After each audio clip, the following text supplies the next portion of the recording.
अस्सलाम वालेकुम आमिर, अबू बकर तार फ्रॉम क्विक। मुबारकबाद आपकी विक्ट्री के लिए और बहुत ज़बरदस्त स्पेल किया आपने। आमिर 2009 से 2025 हो गया, 16 साल बदल गए हैं, लेकिन same energy, same skill level, same talented Aamir.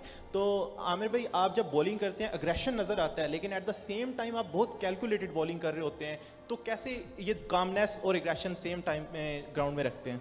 देखिए, पहले तो मैं बिलीव करता हूँ कि जो एग्रेशन है ये फास्ट बॉलर की खूबसूरती है। जब वो एग्रेशन दिखाता है तो ग्राउंड में आपने देखा होगा जो क्राउड मज़ा लेता है उस चीज़ का, तो ये इसी चीज़ का है। दूसरा ये है कि देखिए, जब आप एक प्रोसेस से आए होते हैं और एक प्रैक्टिस का जो मकसद होता है, आपने वो प्रैक्टिस की होती है, तो आई थिंक वही आप मैच में लेके आते हैं। लेकिन मेरा हमेशा बिलीव ही होता है कि एग्रेशन तो मैं दिखाता हूँ, लेकिन मेरा जो फोकस होता है वो सारा बॉलिंग पे होता है कि मैंने इस विकेट पे बॉलिंग कैसे करनी है। तो वो आई थिंक इसीलिए मेरे सक्सेस के जो चांसेस होते हैं वो बढ़ जाते हैं। सोहेल भाई, हमें दूसरी मरतबा बाबर आजम को आउट किया, को लगता है कि आपका एक थोड़ा सा हो गया है, बड़ा मुकम्मल होमवर्क करके आते हैं आप उनके लिए। पिछले मैच में भी आपने उनको ट्रैप किया, आज भी उसी तरह। नहीं, देखिए, बाबर जो भी है बड़ा प्लेयर है, इसमें तो कोई शक नहीं है, और अगर मुझे अब सक्सेस मिल रही है तो मिल लेने लेकिन ये है कि देखिए, वो अर्ली ऑन मेरा यही प्लान होता है कि मेरा अगर नया बॉल स्विंग हो रहा है तो मैं उसको जितना ज़्यादा यूज़ करूं, वो चाहे साइम हो या बाबर हो, क्योंकि आपको पता है दोनों ही बैकबोन है पेशावर ज़ल्मी के। तो टारगेट यही था, और मुझे लगता है कि एज अ बॉलर मेरे जहन में था कि मुझे Babar as a batsman out swing के लिए रेडी होंगे, तो मुझे था कि अगर मैं जगह से अंदर ले आया तो शायद मुझे सक्सेस मिल जाए, तो वो उस वजह से शायद हुआ ही। कादर ख्वाजा साहब, आमिर, सऊद शकील नए कप्तान हैं, हमने बैक टू बैक देखा है, उनकी कप्तानी में बड़ा निखार आया है पहले की निस्बत, और उनकी कप्तानी के हवाले से क्या कहते हैं, प्लस क्वेटा ग्लैडिएटर्स के डगआउट का, ड्रेसिंग रूम का और ओवरऑल माहौल कैसा है?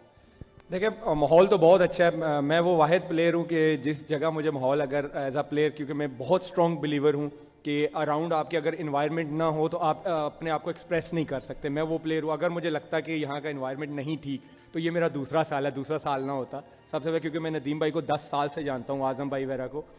अच्छा इन्वायरमेंट है, सारे खुश हैं, और साउथ की जैसे आपने बात की है, वो बहुत अच्छा लीडर है। एक उसकी सबसे बड़ी क्वालिटी ये है कि वो बात सुनता है, उसको अगर कोई मशवरा दो तो वो उसको लेता है, अगर उसको समझ आती है और वो पूछता भी है, तो ये एक अच्छे लीडर की निशानी होती है। और उसको मैनेजमेंट ने एक फ्लेक्सिबिलिटी दी हुई है कि वो अपने फैसले खुद कर सके, जिसकी वजह से आपको फिर वो इन्वायरमेंट में चला जाऊंगा तो ये आपको अच्छी चीज़ें नज़र ही इसीलिए आ रही।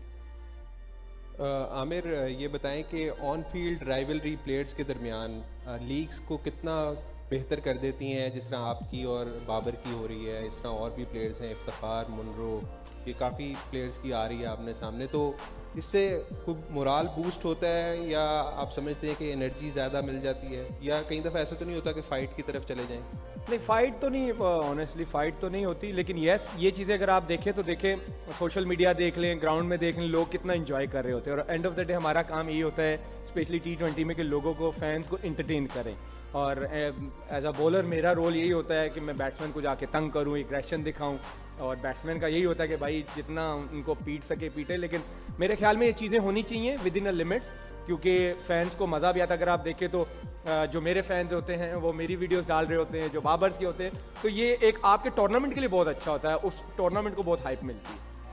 आमिर भाई, आप बॉलिंग में तो बहुत अच्छा परफॉर्म कर रहे हैं सबके सामने। मैंने आपको देखा कि नेट के अंदर आप बैटिंग की भी अच्छी प्रैक्टिस करते हैं और लंबे लंबे छक्के भी लगाते हैं नेट में, तो आप बैटिंग के ऊपर कोई स्पेशल फोकस कर रहे हैं? और साथ में ऐड कर दें कि खुरम शहजाद और फ़हीम आपका बड़ा अच्छा साथ दे रहे हैं थ्रू आउट द टूर्नामेंट, तो उनके बारे में क्या कहेंगे? एज अ सीनियर किस तरह गाइड कर रहे हैं उन्हें? देखिए, पहले तो जो आपने बैटिंग की बात की है, T20 में मुझे लगता है कि आपको सिर्फ एक ही फील्ड में माहिर नहीं होना चाहिए, आपको फील्डिंग भी अच्छी करनी चाहिए। बैटिंग में अगर आप थोड़ा बहुत चिप इन कर सकते हैं, क्योंकि अगर आपकी, मेरी मोस्टली बारी आएगी भी तो शायद 8-10 बॉलें आई, तो अगर उसमें मैं 2-3 बाउंड्रियां मार देता हूं तो टीम को फ़ायदा हो सकता है। तो मुझे लगता है ये सब जितने भी यंगस्टर्स हैं, वो फास्ट बॉलर्स हैं, उनको बैटिंग पे भी ध्यान देना चाहिए। और बाकी आपने फ़हीम और खुरम की बात की है, वो बहुत अच्छी बॉलिंग कर रहे हैं, जिस तरह की कंडीशंस डिमांड कर रही हैं और जो उनको बोला जाता है वो उसको एग्जीक्यूट करने की कोशिश भी करती हैं।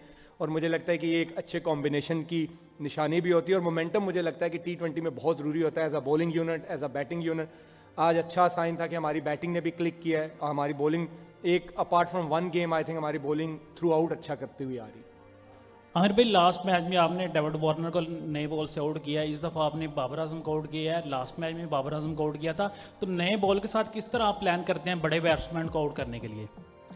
देखिए पहले तो मैं एज अ बॉलर हमेशा बिलीव करता हूँ कि मैं बैट्समैन को नहीं देखता, मैं विकेट को देखता हूँ कि विकेट डिमांड क्या कर रहा है। और ये जो आज वाला विकेट था, ये डिमांड यही कर रहा था कि आपका बॉल विकेटों में हिट होना चाहिए। और क्योंकि अनइवन बाउंस था और वही क्योंकि अर्ली ऑन थोड़ा सा स्विंग भी मिल रहा था, तो मेरे जहन में यही था कि अगर आप इस एरिया को हिट करते हो तो आपको सक्सेस मिलती है। और एज अ बॉलर आपको पता यही होना चाहिए कि ये कंडीशन क्या डिमांड करे। अगर आप उन कंडीशंस में रह के बॉलिंग करते हो तो आपको फ़ायदा होता है। अस्सलाम वालेकुम आमिर भाई, मैं आपसे ये पूछना चाहूँगा कि आप बड़े, हम देखते हैं कि आप एक तो आपका एक्सपीरियंस भी आप काफ़ी ज़्यादा हो गया, आप बड़े कैलकुलेटेड होकर बॉलिंग करते हैं। हम देखते हैं कि जब भी कोई बाउंड्री पड़ती है उसके बाद आप खुद को जो है ना डिफरेंट वेरिएशन यूज़ करते हैं। लेकिन हमारे आजकल के खासकर यंगस्टर्स हैं, उनको जब एक कोई आधी बाउंड्री पड़ती है तो बिल्कुल जो है वो बौखला जाते हैं, उनको समझ नहीं आती, ज़्यादा बाउंड्रीज पड़ी, ज़्यादा स्कोर दे देते हैं। तो ये क्या जाहिराना अंदाज आपका है या कोई इस तरह एक्सपीरियंस के साथ ये चीज़ आती है?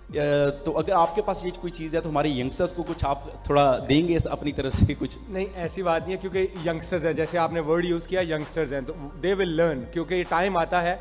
और जो अभी उनकी स्ट्रेंथ है वो अपनी स्ट्रेंथ में रह के बॉलिंग कर रहे हो। जैसे अगर आप, मैं अली रज़ा की बात करूं, अगर एक 18-19 साल का लड़का 140-45 की बॉलिंग कर रहा है, उसको पता भी एक आज उसको रन हुए, लेकिन थ्रू आउट वो टूर्नामेंट में अच्छी बॉलिंग कर रहे हैं। लेकिन बाय द टाइम जब मैं भी आया था तो मेरा शायद अर्ली ऑन इन स्विंग नहीं होता था, जब मेरा T20 वर्ल्ड कप से डेब्यू हुआ था। लेकिन बाय द टाइम मैं सीखता गया। जितनी वो क्रिकेट खेलते जाएंगे, फर्स्ट क्लास भी खेलेंगे, इसी तरह के लीग्स के हार्ड टूर्नामेंट्स खेलेंगे, तो उनको एक्सपीरियंस आता जाएगा।